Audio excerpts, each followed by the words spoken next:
This story is titled, My Girlfriend's Best Friend Orchestrated a Scheme to Break Us Up, and My Girlfriend Believed Her Over Me.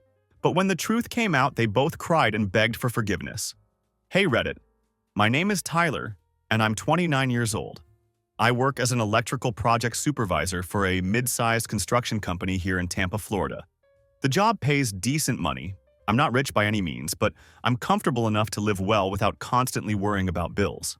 I've been married to my wife Jessica for 4 years now, though we've been together for 6 years total. We actually met through mutual friends at a college party back when she was studying marketing, and I was working on my business management degree. Jessica is honestly great. She's smart, hardworking, and we've always made a good team.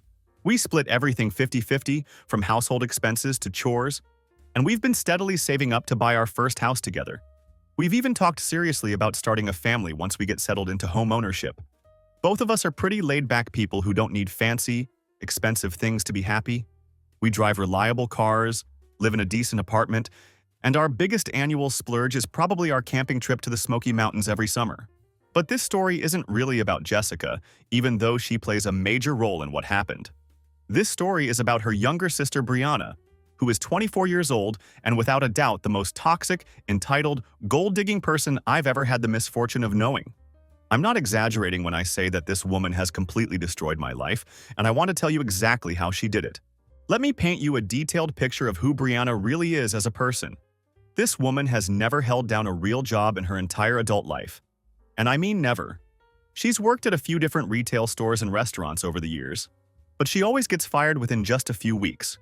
Whether it's showing up late constantly, getting into arguments with customers, or just not showing up to work at all, she can't seem to maintain employment anywhere.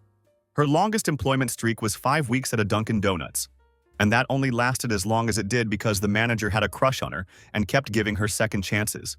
Instead of working like a normal human being and contributing to society, Brianna spends her days crafting the perfect Instagram posts for her maybe 900 followers, half of whom are probably bots, and endlessly swiping through dating apps looking for her Prince Charming.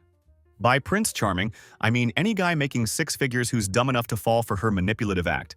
This girl literally has entrepreneur and influencer written in her Instagram bio, which is absolutely laughable when you consider what her actual business consists of. She sells overpriced face masks from some MLM pyramid scheme, and in all the time I've known her, I've never seen her make a single sale. But she posts about building her empire constantly, talking about her success and her bright future. It's honestly pathetic to watch. Brianna still lives with their parents at 24 years old, completely rent-free obviously. She drives a 2018 Honda Civic that daddy bought her for her birthday, but she constantly tells people it's just temporary until she gets her dream car. Apparently that dream car is a white Mercedes because that's what all the Instagram influencers drive, and she's convinced that's her destiny. Her entire wardrobe consists of fake designer items that are so obviously knockoffs it's embarrassing. I'm talking about Coach bags that probably cost $35 on Wish and are missing half the hardware, Louis Vuitton shoes that are missing half the letters in the logo, and Michael Kors purses from outlet malls that she pretends she bought at full retail price.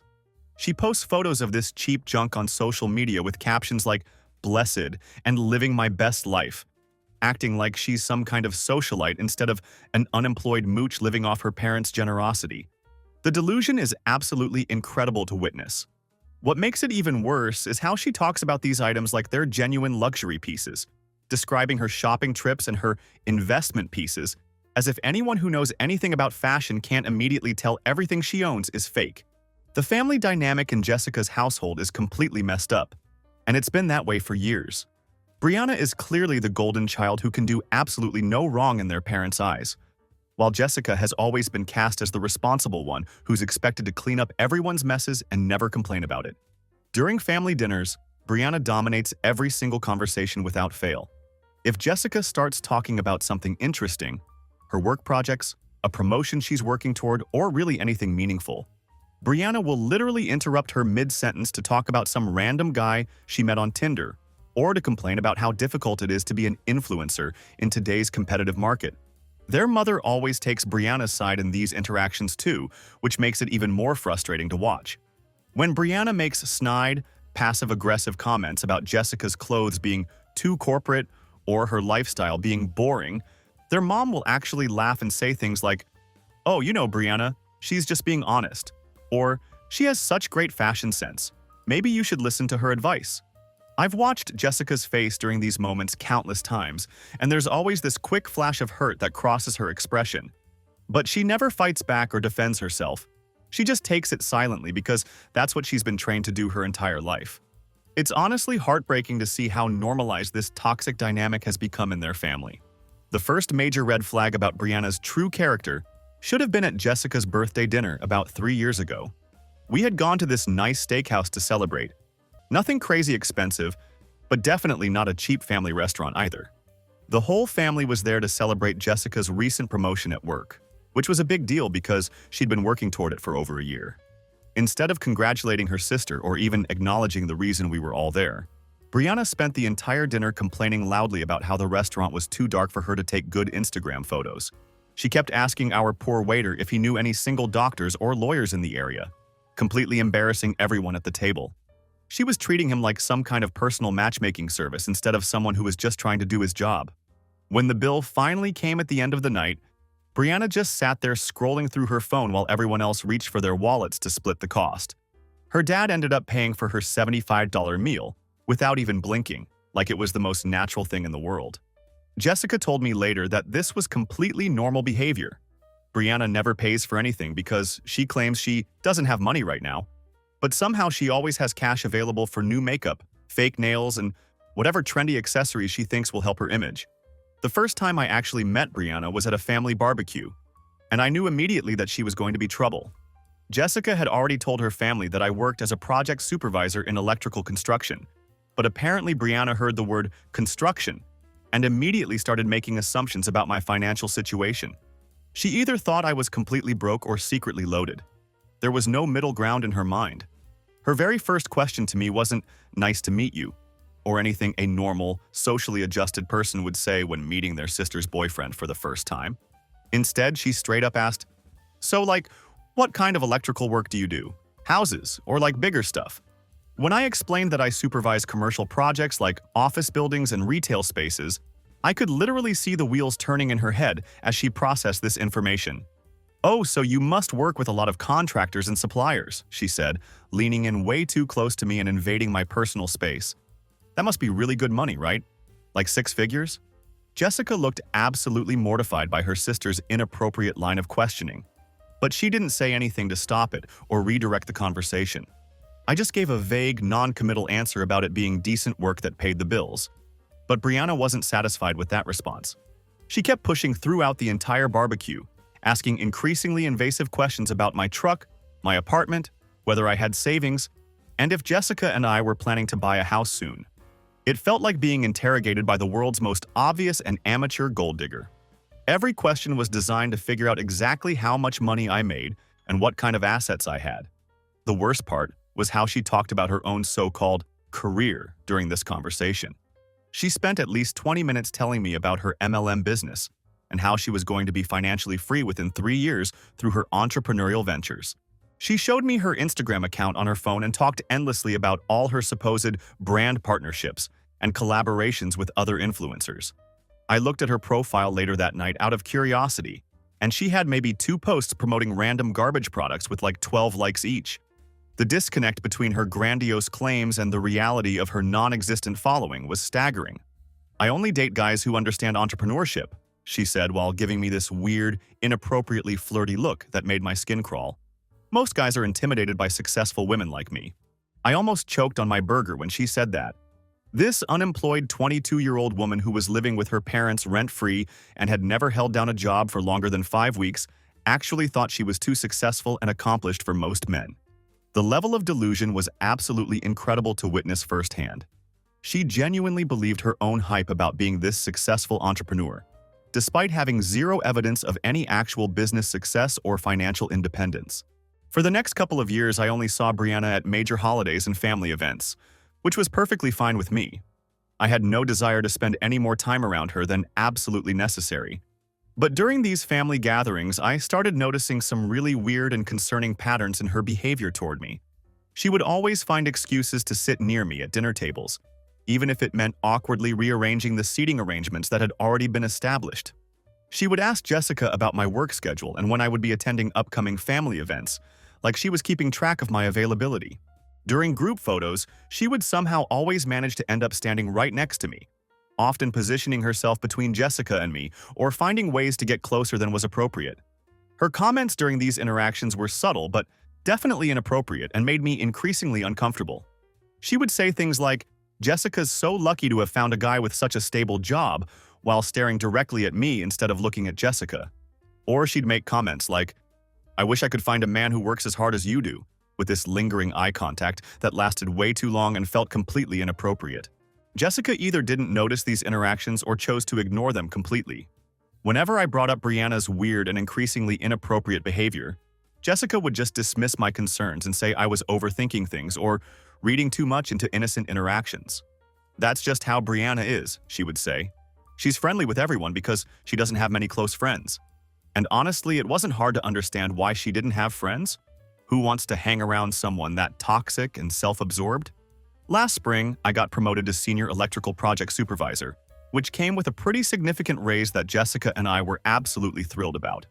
This promotion meant we could finally start seriously looking at houses in our price range and begin making concrete plans for our future together. To celebrate this career milestone, we decided to upgrade my old Ford F-150 to a brand new 2024 Chevy Colorado. It wasn't anything too flashy or over the top, but it was definitely nicer and more reliable than what I'd been driving for the past several years.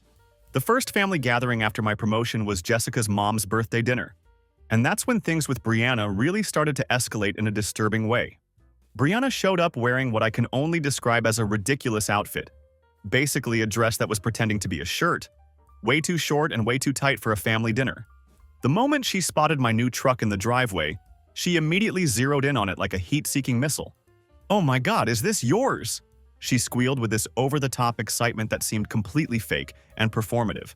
She started running her hands along the hood of my truck like she was caressing a lover, which was incredibly weird and inappropriate to watch. "This must have cost like $55,000, she said loudly enough for everyone nearby to hear. It didn't actually cost anywhere near that much, but I just gave her a simple response about it being a work upgrade that I'd needed for a while. That was a big mistake on my part because it gave her the perfect opening to start asking about my promotion in detail. She wanted to know exactly how much my raise was, whether I got stock options or other benefits, and if Jessica and I were looking at buying a house soon with our increased income. She was like a bloodhound sniffing out money, asking increasingly specific financial questions that would have been inappropriate coming from a close family member, let alone someone I barely tolerated. "You know," she said while posing for selfies with my truck in the background, "successful men like you deserve someone who really understands ambition and what it takes to build something meaningful." Then, she delivered the line that should have been a massive wake-up call. "Not everyone can handle dating someone with real money, you know." She said this loudly enough for Jessica to hear from where she was standing just a few feet away. I saw Jessica's face tighten with obvious discomfort and hurt, but instead of telling her sister to back off or defending our relationship, Jessica just quickly changed the subject to something else entirely. That should have been another huge red flag for me. Jessica was already making excuses for Brianna's completely inappropriate behavior and refusing to address it directly. After that birthday dinner, Brianna's social media stalking went into complete overdrive. She started following me on Instagram, Facebook, LinkedIn, and even TikTok, which I barely use and only have a few posts on. Every single time I would decline her follow requests, she would send brand new ones within just a few days, like she was keeping track of when I'd rejected her previous attempts. My LinkedIn profile views went through the roof because she was clearly checking it constantly, probably multiple times per day. Then she escalated her behavior by actually showing up at my work site, which crossed a line from inappropriate to genuinely concerning. The first time this happened, she claimed she was just driving by and happened to see my truck parked there. This was obviously complete bullshit because my current project at the time was a new office complex about 35 minutes away from anywhere she would have any legitimate business being. It's not like she was job hunting in industrial areas or had any reason to be driving around construction sites. "I brought you coffee," she said, holding up a Starbucks cup like it was some kind of grand romantic gesture. "I thought you might need some energy for all that hard work you do." She was wearing this low-cut top and kept deliberately leaning over my truck's tailgate while we talked, making sure I had a clear view down her shirt. The whole interaction felt like a setup from a bad adult movie, and it made me incredibly uncomfortable. She started asking what time I usually wrapped up work each day, whether I ever needed help with administrative tasks or paperwork, and if I ever got lonely working such long hours away from home. The questions were clearly designed to figure out my schedule and find opportunities to spend more time with me. I politely declined the coffee and told her I needed to get back to supervising my crew, but she lingered for another 15 minutes asking detailed questions about the project, how many guys I supervised, and what my daily schedule typically looked like. Finally, she left, but not before saying something that made my skin crawl. "You work so hard, you should let someone take care of you sometime." The implication was crystal clear, and it was completely inappropriate given that I was married to her sister. When I told Jessica about this incident that night, she completely brushed it off like it was no big deal. "Brianna's been driving around a lot lately looking for a new job," she said casually. "She probably really was just passing by and thought it would be nice to bring you coffee." Yeah, right. The girl who's never kept a job longer than 2 months was suddenly so career-focused that she was driving around industrial construction areas looking for employment opportunities. But I didn't want to start a fight with Jessica over her sister's behavior, so I reluctantly let it go and hoped it was just a one-time thing. 2 weeks later, Brianna pulled the exact same stunt, but this time she had escalated her approach significantly. She showed up at my work site again, but instead of just bringing coffee, she had lunch from some expensive sandwich place downtown. This wasn't just any sandwich either. She had clearly spent serious money on this meal. Probably around $22 for a single sandwich, which for someone with absolutely no income represents a pretty substantial investment. Unless, of course, you're expecting some kind of return on that investment. "You know," she said, while unwrapping the sandwich like it was some kind of Christmas present, "Jessica is so lucky to have a man who provides for her like you do. Not all women really appreciate that kind of security in a relationship." When I asked her what exactly she meant by that comment, she just gave me this knowing smile and said, "Oh, nothing. I just think some people don't realize what they have when they have it." But I caught the implication immediately. She was suggesting that Jessica didn't appreciate me enough and that she, Brianna, would be different if she were in Jessica's position. I told her firmly that I was busy with work and didn't have time for lunch, but she kept insisting with this pouty, manipulative attitude. "But I drove all this way just to bring you something nice, and I'm hungry too. We could eat together and just talk for a few minutes." I finally had to be completely blunt and direct with her, telling her that I wasn't interested in having lunch with her, period. End of discussion. She got this weird, almost shocked look on her face, like she genuinely couldn't believe I was rejecting her generous offer and the opportunity to spend time with her. She rolled her eyes dramatically and left in a huff, clearly annoyed that her plan hadn't worked the way she'd expected it to. That night, I told Jessica the whole story, making sure to emphasize how inappropriate and persistent Brianna had been throughout the interaction. Jessica's response completely floored me and showed just how much she was willing to excuse her sister's behavior. "She's probably just trying to butter you up so you'll convince me to let her come on our vacation this summer," Jessica said casually. Like this was a perfectly reasonable explanation for everything. Apparently, Brianna had been begging Jessica for weeks to let her tag along on our planned trip to Yellowstone National Park. Jessica had firmly said no because we wanted the vacation to be just the two of us, and also because the idea of spending a week camping in a tent with Brianna sounded like actual hell on earth. "She doesn't have any money for her own vacation," Jessica explained, like this justified her sister's increasingly inappropriate behavior toward me. "She's probably hoping that if she's sweet to you, you'll feel bad for her situation and say she can come with us." I gave Jessica a serious, direct look and told her that wasn't what this was about at all. "She's flirting with me, Jessica, and it's getting worse every time I see her. This isn't about vacation plans." But Jessica just laughed it off like I was being ridiculous and overthinking the situation. "Trust me, Brianna has her sights set way higher than an electrical supervisor," she said with a dismissive tone. "She's looking for doctors and lawyers, remember? You're not rich enough for her standards." That comment stung more than I wanted to admit, but I decided to let it slide rather than start an argument. Jessica was probably right about one thing. Brianna was always talking about finding a millionaire husband and living this luxurious lifestyle. But my gut was telling me something else entirely was going on here, and that Jessica was being naive about her sister's true intentions. 2 months ago, Jessica had to travel to Atlanta for a week-long marketing conference that she attends every year for continuing education credits.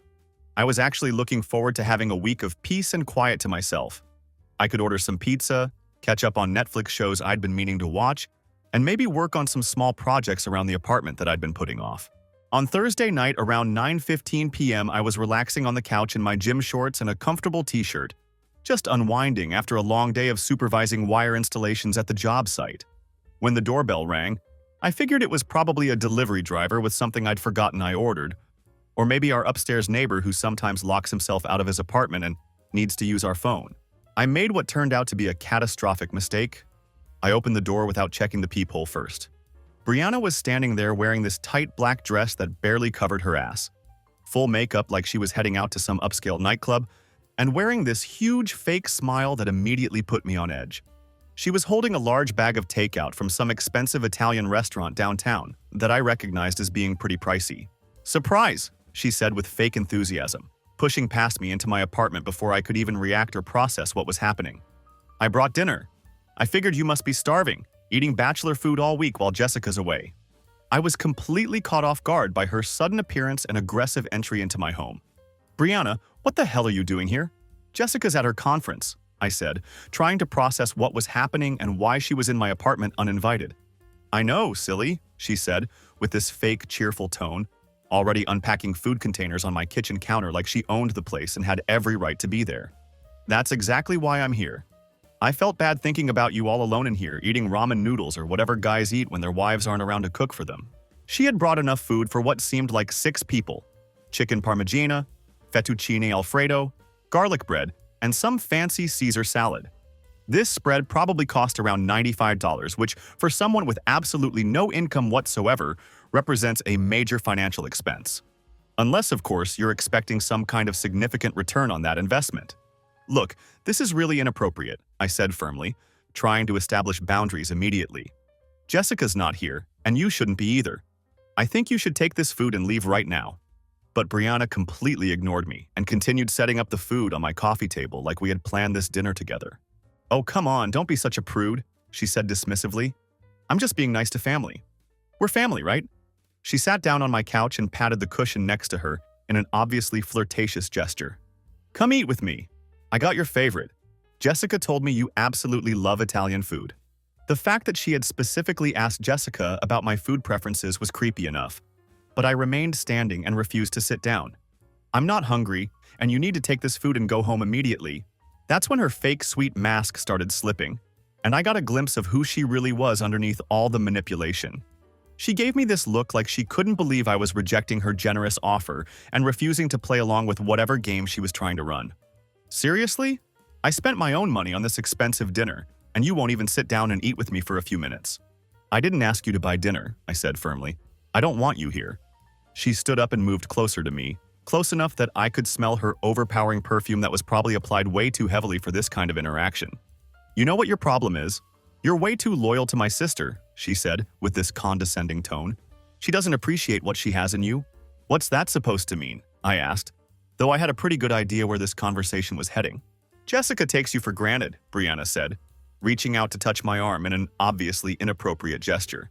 "She's always working, always focused on her career and her stupid conferences. When's the last time she made you feel really special? When's the last time she actually took care of you the way a wife should take care of her husband?" I stepped back from her touch immediately. "My marriage is none of your business whatsoever." "I'm just saying," she continued, moving closer to me again despite my obvious discomfort. "Some women know how to treat a man properly. Some women understand that a hardworking guy like you deserves way more attention and appreciation than you're getting at home." The implication was crystal clear, and I'd had enough of this inappropriate conversation. I pointed directly toward the door. "Get out, right now." Instead of leaving like any reasonable person would do, she actually moved even closer and put her hand directly on my chest in an unmistakably sexual gesture. "Why are you fighting this? I see how you look at me during family dinners. I know you've thought about it, about what it would be like. I've never looked at you anyway except annoyed," I said, grabbing her wrist and yanking her hand off my chest. "Get your hands off me." "Come on," she whispered, pressing herself against me in a way that made my skin crawl. "Jessica's 1,000 miles away. Nobody has to know what happens here tonight. I can give you things she can't, things she won't." That's when I completely lost my temper and any patience I might have had left. "Are you out of your fucking mind? Get the hell out of my house right now." She actually started laughing like this was all some big joke and I was being ridiculous for rejecting her advances. "Relax, I'm just having some fun with you. God, you're so uptight about everything." But then her expression changed completely, and she got this predatory look in her eyes that made my stomach turn with disgust. Although, we are all alone here, and I did spend a lot of my own money on this expensive dinner. Don't you think you owe me something for that? I marched directly to the front door and threw it open as hard as I could. Get out! Get the fuck out of my apartment right now! As she was gathering up her purse and the stupid takeout containers, she turned back to me with this smug smile that I'll never forget. You know where to find me when you get tired of playing house with my boring sister. I'll be waiting for you. I slammed the door so hard that the entire frame shook, and immediately tried calling Jessica to tell her what had just happened. It was past 11 p.m. in Atlanta, so she didn't answer her phone. I left a voicemail asking her to call me back as soon as possible, but I didn't want to explain the entire horrific situation in a voice message. I spent the entire night trying to reach Jessica, kicking myself for not recording the conversation with Brianna on my phone. The more I thought about what had just happened, the more I realized how perfectly Brianna had orchestrated the entire situation. She had deliberately waited until Jessica was out of town for a week. She had shown up at night when it would be just the two of us alone. She had brought expensive food to make it look like I had invited her over for a romantic dinner. If I hadn't rejected her advances and thrown her out, she probably would have tried to seduce me and then used it as blackmail material for the rest of my life. I finally got through to Jessica the next morning, but before I could even start explaining what had happened the night before, she was absolutely hysterical and screaming at me through the phone. "How could you do this to my sister? She's completely devastated," she yelled. "She was just trying to be nice to you while I was away." My blood went cold as I realized what was happening. "Jessica, what are you talking about? What did she tell you?" It turns out that Brianna had called Jessica just about an hour after leaving my apartment, spinning a completely fabricated story that painted me as the aggressor and herself as the innocent victim. According to Brianna's version of events, she had brought me dinner as a friendly, sisterly gesture because she felt bad that I was alone all week while Jessica was at her conference. But when she arrived at the apartment, I had answered the door acting strange and had invited her inside. Brianna claimed that I had been complaining about Jessica being gone all the time for work and how lonely and neglected I felt in our marriage. She said I kept trying to get her to sit closer to me on the couch and that I was making inappropriate comments about how attractive she looked in her dress. Then, supposedly, I had grabbed her hand and tried to pull her toward the bedroom, saying something like, "Jessica doesn't have to know what happens here." According to this completely fictional story, Brianna had to physically fight me off and threaten to scream if I didn't let her go, before I finally backed down and let her leave. She told Jessica that she was traumatized and scared by the whole experience, and that she had never felt so uncomfortable and violated in her entire life. The whole story was complete and utter fiction from beginning to end. But Brianna had sold it with an Academy Award-worthy performance, complete with tears and dramatic details about how shocked and betrayed she felt that I would do something like this to Jessica. "She's my sister," Jessica screamed through the phone with genuine anguish in her voice. "How could you try to fuck my own sister while I'm away? How could you betray me like this?" I tried to stay calm and explain what had really happened, giving Jessica my side of the story step by step. But Jessica wasn't having any of it, and wouldn't let me get through more than a few sentences before cutting me off. Every time I tried to tell the truth about the situation, she would interrupt me with things like, "Brianna would never lie about something like this," or "Why would she make up such a horrible story about you?" "Jessica, think about this logically for just 1 second, I pleaded with her. "Why would I suddenly make a move on Brianna after years of barely being able to tolerate her presence? You know exactly how I feel about her. This doesn't make any sense whatsoever." Her response absolutely destroyed me and showed me just how little faith she had in our marriage. "I don't know. Maybe you've been thinking about it for a while and finally decided to act on it. She is prettier than me, and she doesn't work 60 hours a week like I do. Maybe you've been resenting me for not being around enough." I was completely speechless. My wife of 4 years, someone I had never given any reason to doubt my faithfulness, actually believed that I was capable of cheating on her with her unemployed, gold-digging sister, who I had never shown the slightest romantic interest in throughout our entire relationship. "You really think I'm capable of something like that?" I asked, my voice probably showing how hurt and shocked I was by her accusation. "I don't know what to think anymore," she said, with this cold, distant tone I had never heard from her before. "Brianna was sobbing when she called me. She said you were like a completely different person, someone she didn't recognize." When Jessica finally returned from Atlanta 3 days later, she went straight to her parents' house instead of coming home to our apartment. She wouldn't answer my phone calls and would only respond to my text messages with brief, cold responses like, "I need time to process this," and "I can't look at you right now." The few times I did manage to get her on the phone over the next 2 weeks, She was ice cold and distant with me. Brianna had apparently told their parents about her fabricated version of events too. So now, Jessica's entire family was treating me like I was some kind of sexual predator. Jessica kept saying things like, "My whole family is disgusted with you," and "My dad wants to come over and beat the shit out of you for what you did to Brianna." I reminded Jessica of all the times over the past few months when I had told her about Brianna's inappropriate behavior toward me. The constant social media stalking, the surprise visits to my work site, the obvious flirting during family dinners, and all the red flags that had been building up for months. But Jessica dismissed everything I said as irrelevant. "That's just how Brianna is," she said defensively. "She's friendly with everyone because she doesn't have many close friends. You're the one who misinterpreted her friendliness as something sexual." "So you think I've been lying about her behavior for months?" I asked, unable to believe what I was hearing. "I think you convinced yourself that she was interested in you romantically," Jessica replied with this accusatory tone. "And then when you finally made a move on her, she rejected you.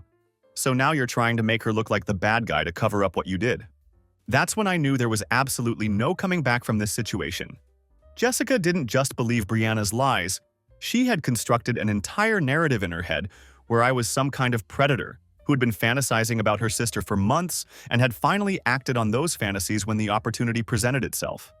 After 3 weeks of this nightmare situation, I decided to make one final attempt at reasoning with Jessica and trying to save our marriage. I drove over to her parents' house to try to have a face-to-face conversation without Brianna being there to poison the well with her presence and continued manipulation. This turned out to be a huge mistake that only made everything worse. The moment Jessica's dad opened the front door, he started screaming at me about how I wasn't welcome on their property and how I should be ashamed of myself for what I had done to their daughter. Jessica's mom was standing behind him with her arms crossed, giving me looks like I was carrying some kind of contagious disease that might infect their entire family. "You've got some nerve showing up here," her dad said with genuine anger in his voice. "After what you did to Brianna, how dare you come to our house?" "I didn't do anything to Brianna," I said as firmly and clearly as I could. "She lied to all of you about what really happened that night." Jessica appeared at the door at that moment, looking at me like I was a complete stranger rather than someone she had been married to for 4 years. "What do you want?" she asked with this cold, hostile tone. "I want to talk to my wife without her family acting like I'm some kind of criminal," I replied, trying to appeal to whatever was left of our relationship. "I have nothing to say to you," she said flatly, without even a hint of the warmth or affection that had once existed between us. I looked her straight in the eye and asked her directly, "Do you trust me at all? After 6 years together, do you honestly believe I'm capable of what Brianna accused me of?" Jessica stared at me for a long, painful moment, and then said something that completely shattered whatever hope I had left for our marriage. "I don't know who you are anymore." That was it. That was the moment I knew everything was truly over between us. I looked her straight in the eye and said, "Fine. If you want to believe your lying, manipulative sister over your own husband, then you can have her. I'm done with all of you." I walked away from that house knowing with absolute certainty that my marriage was over, and that there was no point in trying to fight for someone who had so little faith in me and our relationship. The following week, I contacted a divorce lawyer and filed papers citing irreconcilable differences. When Jessica got served with the divorce papers, she sent me a long, angry text message about how I was running away from the situation instead of taking responsibility for my actions, and how she never thought I was capable of something like this. I didn't respond to her message. From that point forward, my lawyer handled all communication, and I refused to engage with Jessica or her family directly. But here's where the story takes a completely unexpected turn that I never could have seen coming. While the divorce proceedings were being finalized, something incredible happened at my work. The construction company I work for got bought out by a massive national firm as part of a major industry consolidation. As part of the acquisition deal, all senior staff members received retention bonuses based on our project portfolios, years of service, and value to the new company. My retention bonus turned out to be $215,000 after taxes. Combined with my existing savings and the equity I had built up over the years, I suddenly found myself with almost $280,000 in liquid assets. It wasn't millionaire money by any stretch, but it was definitely enough to completely change my lifestyle and give me financial security I had never experienced before. I didn't tell anyone about this financial windfall except for my lawyer and my accountant. I quietly bought a small but nice house in a good neighborhood, paying cash so I wouldn't have any mortgage payments. I upgraded to a brand new F-250, also paying cash so I could avoid monthly truck payments. I also started looking into some investment opportunities to make my money work for me long term. The divorce moved quickly since we didn't have any children together, and I didn't fight Jessica on splitting our previous marital assets 50-50. She got half of our old joint savings account and kept the Colorado, while I kept my tools and work equipment. What Jessica had no idea about was the retention bonus, since it happened after we had officially separated and filed for divorce. During the divorce proceedings, I heard through mutual friends that Jessica's family had completely rallied around Brianna like she was some kind of hero who had saved Jessica from a cheating, predatory husband. Brianna was apparently milking all the attention and sympathy for everything it was worth, posting vague messages on social media about protecting the people you love, and standing up to toxic men who try to take advantage of vulnerable women. Meanwhile, Jessica was struggling financially and emotionally. Her marketing firm had gone through a round of layoffs, and while she managed to keep her job, she had lost her seniority and taken a significant pay cut. She was living in a tiny studio apartment across town that was all she could afford on her reduced income, and she was driving the Colorado with 190,000 miles on it because she couldn't afford to buy anything better or more reliable. But Brianna was still living with her parents rent-free, still completely unemployed, still posting thirst-trap photos on Instagram, and still endlessly swiping through dating apps looking for her meal ticket to financial security. About 10 months after the divorce was finalized and I had started rebuilding my life, I got a phone call from a number I didn't recognize. Against my better judgment, I decided to answer it instead of letting it go to voicemail. It turned out to be Jessica, and she was crying hysterically on the other end of the line. "Please don't hang up," she said through her tears, her voice shaking with emotion.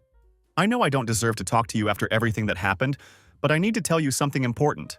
I stayed on the line, curious about what could possibly make her call me after almost a year of absolutely no contact between us. "I found out the truth about Brianna," she said, sobbing even harder, "about what really happened that night when she came to your apartment. It turns out that Brianna had finally found her sugar daddy, a 48-year-old divorced real estate investor named Gary, who owned several rental properties around the Tampa area.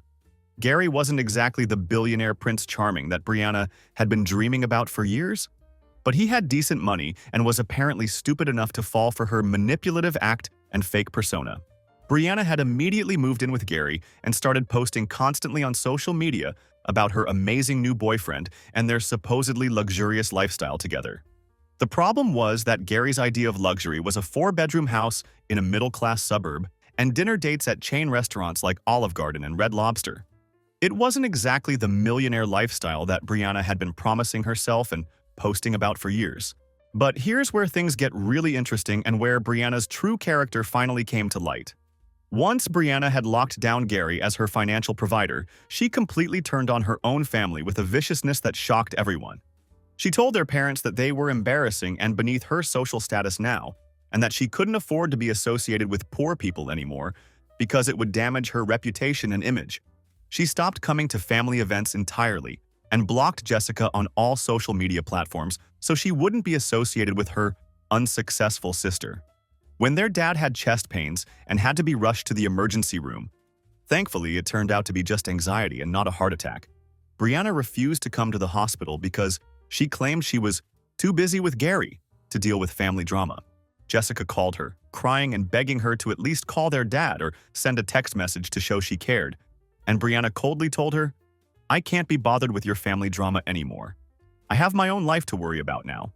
That's when Jessica started seeing glimpses of Brianna's true colors and realizing what kind of person her sister really was. But the real revelation that changed everything came a few weeks later. Jessica was sitting in a coffee shop near her apartment, just trying to enjoy a quiet moment and maybe get some work done, when she overheard a conversation at the table next to her. She recognized Brianna's distinctive voice and looked over to see her sister talking to one of her equally trashy friends, bragging loudly about her manipulation tactics. "I totally played the victim card perfectly," Brianna was saying with this laugh that Jessica described as genuinely evil. "I told Jessica that her loser husband tried to assault me, and she ate it up completely without question. I mean, who was she going to believe? Her loving, innocent sister or some blue-collar electrical worker?" Jessica sat there in complete shock as Brianna continued describing in detail how she had deliberately targeted me because she was jealous of Jessica's stable relationship and comfortable middle-class life. She admitted that she had been actively trying to seduce me for months. And when I rejected her advances and threw her out of my apartment, she decided to destroy my marriage out of pure spite and revenge. The best part, Brianna said with this cruel satisfaction in her voice, is that now Jessica's broke and miserable, living in some shitty studio apartment and struggling to pay her bills. And I'm living with a guy who spoils me and pays for everything I want. She totally deserved it for always acting like she was better than me just because she had a job and a husband. Jessica managed to record the rest of this conversation on her phone before Brianna noticed her sitting there and angrily stormed out of the coffee shop. I am so sorry, Jessica sobbed through the phone as she told me this story. I should have believed you from the beginning. I should have trusted my own husband over her lies. I've completely ruined everything between us, and it's all my fault. I listened to the audio recording she sent me of Brianna's confession. Hearing Brianna laugh about destroying my marriage was absolutely infuriating. But it was also incredibly vindicating to finally have concrete proof of what I had known all along. What do you want from me, Jessica? I asked when she finished apologizing and explaining everything.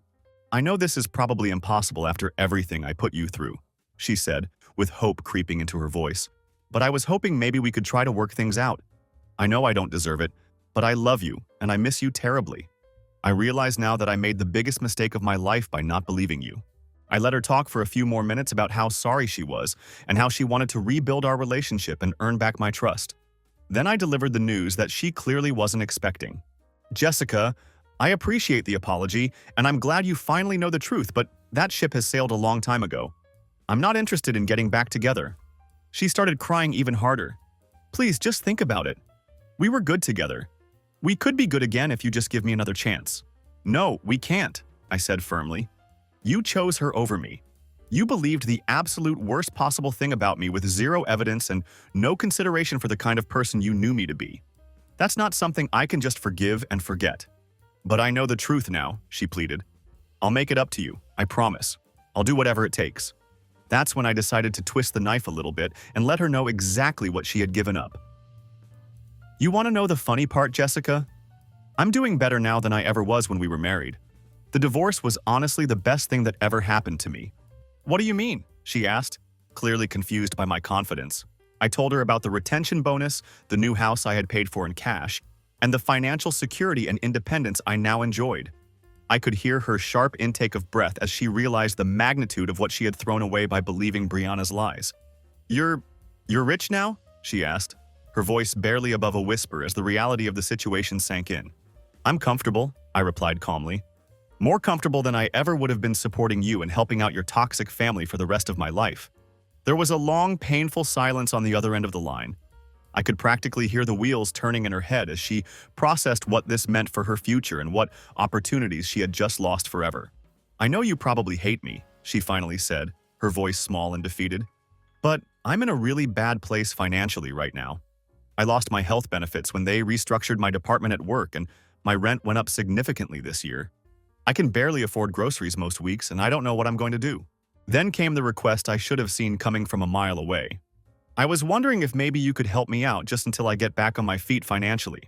I don't have anyone else I can turn to. I almost burst out laughing at the sheer audacity of what she was asking. How much money do you need? I asked, genuinely curious to see just how far she would go with this request. Maybe $500, she said hopefully. I know it's a lot to ask, but I really don't have anyone else. My parents are stretched thin with Dad's medical bills from his heart scare, and Brianna won't even talk to me anymore, let alone help me financially. Jessica, I said with amusement in my voice, I probably spend $3,500 a month just on truck payments and house maintenance costs. That's not even real money to me anymore. Her voice immediately got hopeful and excited. So you'll help me then? Absolutely not, I said without hesitation. The silence stretched on for almost a full minute as she processed my rejection. But why? She finally asked, her voice turning angry and indignant. If it's not that much money to you, why won't you help me? Because you chose Brianna over me, I explained calmly. You destroyed our marriage based on her lies and manipulation. Now you can live with the consequences of that choice for the rest of your life. That's not fair, she said, her voice getting more defensive and hostile. I made a mistake, but I'm trying to make it right now that I know the truth. No, I corrected her. You're trying to get money from me because your life sucks now and you're desperate. There's a big difference between actually making things right and just wanting financial help. I hung up the phone and immediately blocked her number. But the story doesn't end there. because apparently word travels fast in desperate families. About 2 weeks later, I got another call from an unknown number. This time it was Brianna herself, and I have to admit I was curious enough about what she could possibly want to actually answer the call. It turns out that Gary had caught Brianna cheating on him with some 26-year-old personal trainer from her gym, and he had immediately kicked her out of his house. She was back to living with her parents, but now their dad's medical bills had completely drained their savings, and the family was struggling to keep up with their mortgage payments. "I know we've had our differences in the past," Brianna said, in this fake sweet voice that made my skin crawl just like it always had. "But I'm hoping we can put all of that behind us now. Jessica told me about your recent success, and I was wondering if maybe you'd be willing to help out the family during this really difficult time." The sheer audacity of this woman calling me for money after she had deliberately destroyed my marriage was absolutely unbelievable. I was almost impressed by how shameless she was being.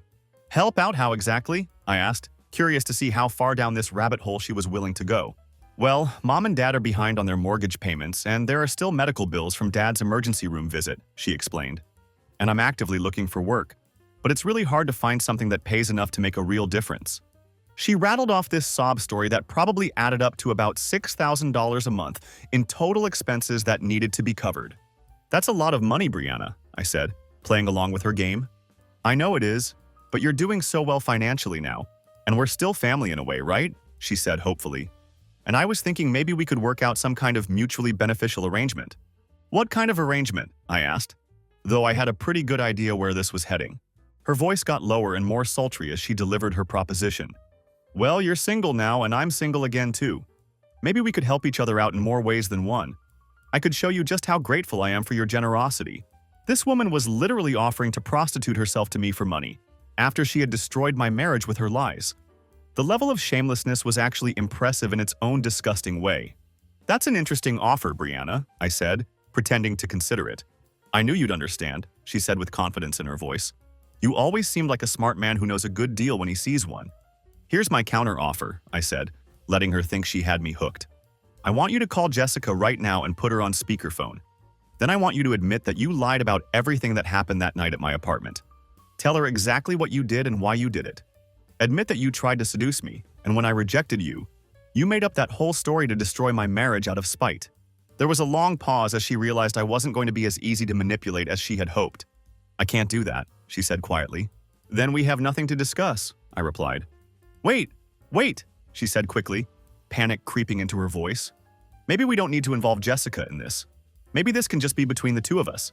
How much money are we talking about here exactly?" "I could be very, very grateful," she continued. "The kind of grateful that would make it worth your while, if you know what I mean." I let her dig herself deeper for a few more minutes, listening to her describe in increasingly graphic detail what she was willing to do for financial support. Then I dropped the hammer on her. "Brianna, I wouldn't give you a single penny if you were the last woman on earth," I said, with all the contempt I could muster. "You're a lying, manipulative whore who destroyed my marriage for no reason other than spite. And now you want to prostitute yourself to me for money? Do you have any idea how absolutely pathetic that is?" "But I need help," she whined pathetically. "I don't have anywhere else to go or anyone else to turn to." "You should have thought about that before you decided to play games with people's lives," I told her coldly. "Maybe next time you'll think twice before falsely accusing someone of sexual assault just because they rejected your advances." "That's not what I did," she protested weakly. "That's exactly what you did, and we both know it," I shot back. "I hope you and your entire family lose everything you have, and I hope you end up exactly where you deserve to be, living in some shitty trailer park, giving handjobs for grocery money." I hung up on her and immediately blocked that number as well. But apparently Brianna wasn't done trying to get money out of me. Over the next few weeks, she tried calling me from different phone numbers, including having friends and other family members reach out to me on her behalf. She even showed up at my worksite one more time, but this time I was ready for her. I had already informed security about the situation, and they immediately escorted her off the property. They told her in no uncertain terms that she would be arrested for trespassing if she ever showed up there again. That finally seemed to get the message across that I was serious about having no contact with her whatsoever. The last update I heard about Brianna came through some mutual friends who still kept in touch with Jessica's family. Apparently, she had started working at some strip club downtown, trying to make enough money to help her parents keep their house and avoid foreclosure. The golden child who had always been too good for regular employment was finally learning what real work felt like, even if it was taking her clothes off for strangers. Jessica never contacted me again after I refused to help her financially. The last information I got about her situation came from those same mutual friends, and it wasn't good news for her either. She had been forced to move back in with her parents because she couldn't afford to keep paying rent on her studio apartment. She was working 2 part-time jobs just to make ends meet and help her family with their mounting expenses. Meanwhile, I'm living my absolute best life in my beautiful paid-off house with my paid-off truck and a steadily growing investment portfolio. Sometimes, when I'm feeling particularly petty, I drive past their old neighborhood just to remind myself of how much better off I am without that entire toxic family in my life. It's a satisfying reminder of how things worked out in the end. The moral of this entire story is pretty simple. Never stick your dick in crazy, and never trust a gold digger no matter how much your wife insists she's just being friendly. When someone shows you who they really are through their actions, believe them the first time. Don't make excuses for toxic behavior, and don't let family loyalty blind you to obvious red flags. I learned the hard way that sometimes the people closest to you are the ones most willing to destroy your life for their own selfish purposes. But I also learned that karma has a funny way of working itself out in the end.